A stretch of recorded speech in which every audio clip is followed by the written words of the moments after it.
Hey there, GVR Pre-Calc students. Hope that you all are doing well. I am going to go through a PowerPoint presentation that Mr. Baca made on how to use trig functions to model graphs, tables, and just other word problems that you might see. So let's get into it. We need to find a few things in order to create our trig equation. First thing is we need to find the midline. That's going to show up as our d value, and that's going to be the average value of our maximum and minimum. We need to find the amplitude. That's going to be the distance from the midline to either the max or the minimum value. We need to find our period, which represents a full cycle. So that would either be from a maximum to the next maximum, it could be from a minimum to the next minimum, or if we're thinking about the shape of our sine graphs, it could be it could be middle, up, middle, down, middle, that full length. And then sometimes we'll also need to find our phase shift, which is what's being either added or subtracted onto our x value in our trig function in those parentheses, but we don't always have that. But that is going to shift our graph either to the left or to the right. Okay, so the first thing that we want to find is our midline. And we find our midline by figuring out what our maximum y value is, our minimum y value, and then we find the average of that. And we can find the average by adding the two together and then dividing by 2. Like I said, that's going to represent our d value in our general equation.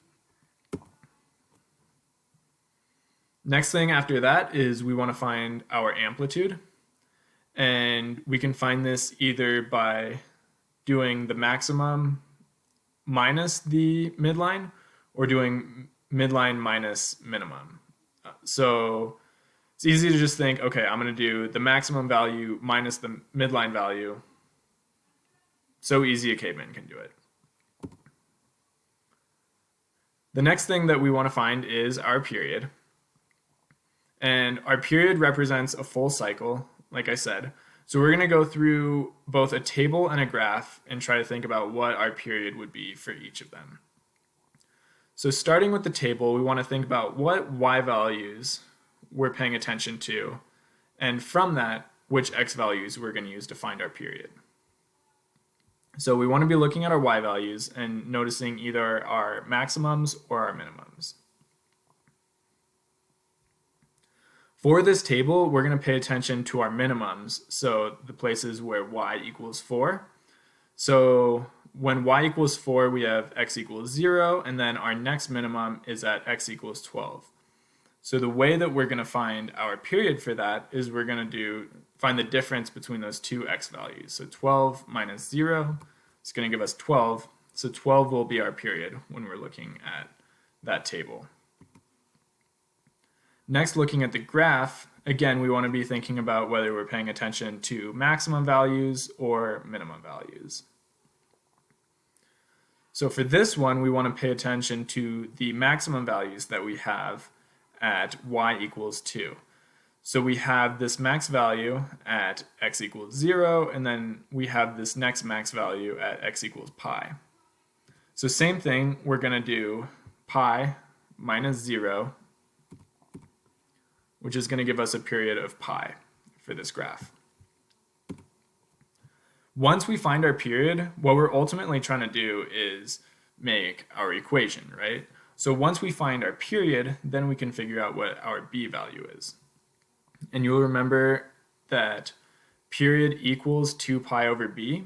So what we can do, say we just found that period equal to pi, right? So we can plug in pi there and then solve for b. So multiply both sides by b, and then divide both sides by pi, which gives us b equals 2, which is what's going to show up right here. Next, we have an example problem, and I'm not going to talk about this. Mr. Baca created a separate video where he walks through this problem, so you're going to watch that video after you finish this video, which is also linked in the direct instruction. So the key points of all of this. We find our midline by finding the average of the maximum and the minimum. and that's going to be our D value. We find our amplitude by finding the distance from the midline to either the maximum or the minimum. And that's going to be our A value. Our period is the time that it takes to complete a full cycle. So we're thinking, okay, the distance from one maximum to the next maximum, the distance from a minimum to the next minimum, or middle, up, middle, down, middle, that full length. And sometimes we're going to be looking for the phase shift, which is the shift left or right. Cool. So those are all the key features that we want to be paying attention to. Thanks for watching this video. Hope that makes sense, and I hope you all have a great day.